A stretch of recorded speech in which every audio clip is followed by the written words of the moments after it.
오늘 그 법사위 통과시킨 그 30명 늘리는 법안은 좀 뒤통수 맞았다는 생각이 들만하다고 생각해요. 왜냐하면 이재명 후보께서 뭐라고 그랬냐면 이건 내가 지시한 것도 아니고 이거 중단시켰다라고 해서 그만뒀던 거잖아요. 그리고 그쪽에서 더구나 이제 법조인이 아닌 사람도 대법관을 임명할 수 있다라는 부분들에 대해서는 굉장한 반발이 있었고 그래서 이거 아니다라는 것으로 알고 있었는데 딱 대통령이 되니까 그날 그거를 다시 통과를 시키면 사람들이 보기에는 일반 국민들이 보기에 저거 중단한다 그러더니 권력 잡자마자 이거 통과시키네 이런 생각 들 수 있고 그다음에 야당의 입장에서도 아니 이게 뭡니까 라고 반발할 수 있다라는 생각이 들어요. 그래서 글쎄 이게 뭐 정청래 법사위원장이 나는 할 일 한다라고 얘기를 하시는데 그럼 할 일을 그러면 왜 그 선거 때 하시지 않고 대통령 되자마자 그걸 하시는지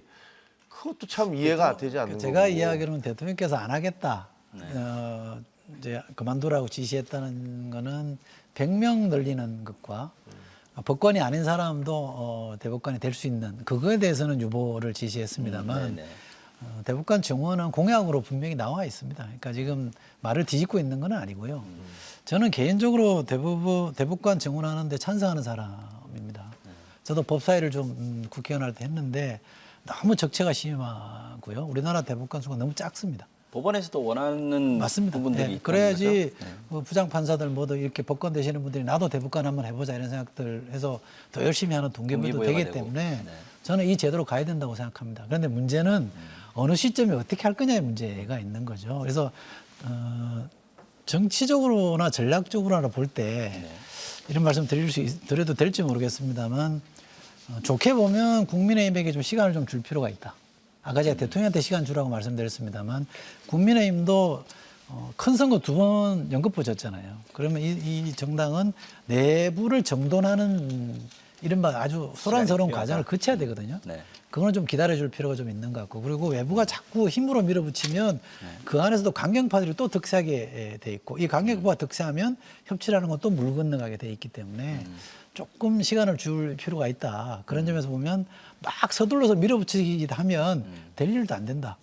저는 그런 생각이 있습니다. 근데 예를 들면 대법관을 30명으로 증원하는 문제는 사실은 저만 해도 그게 이재명 후보가 그렇게 얘기했으니까 이게 중단됐구나라고 생각을 하지 그게 공약집 어디에 하나 들어가 있다 이런 생각은 더구나 그 공약집도 무슨 미리 공개를 해서 사람들에게 한 게 아니라 토론 나중에 거의 끝나갈 무렵에 저녁에 늦게 발표가 돼서 사실 일반 사람들은 내용 하나도 몰라요.